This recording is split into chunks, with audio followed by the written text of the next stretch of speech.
নমস্কাৰ, মোৰ নাম শ্ৰীমতী জানমণি গগৈ। মই শদিয়া চোনপা নগাঁৱত মোৰ ঘৰ।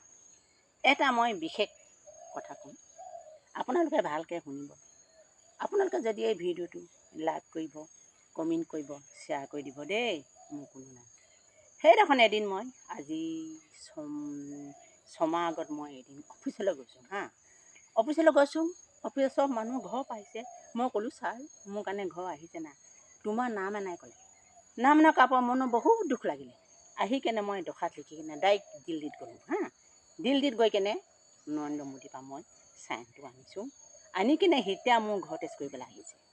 আকৌ মই অফিচলৈ গৈছোঁ, এতিয়া ঘৰ টেষ্ট মোক সুধিছে, অঁ গৈছিল নেকি? অঁ গৈছিলে বুলি ক'লোঁ। সেনেকৈ থাকিলোঁ। তাৰপৰা এদিন বুলেন চেতিয়া আহিছিলে, আমাৰ MLA, আমাৰ শদিয়া MLA বুলেন চেতিয়া আহিছিলে মিটিঙত। তেতিয়া তাক এখন দিলোঁ। সেইখন দিলোঁ, ছাৰে ল'লে। আৰু ব্লকত গ'লোঁ। ব্লকত গৈ কেনে ভিডিঅ' চাট দিলোঁ।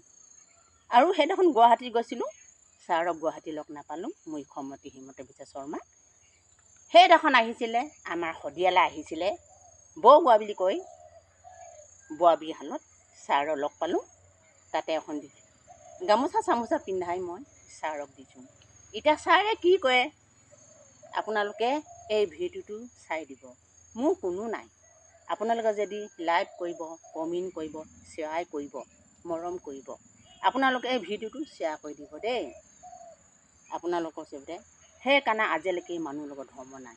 চব মানুহ পাপীতো এনেকুৱা হৈ গৈছে।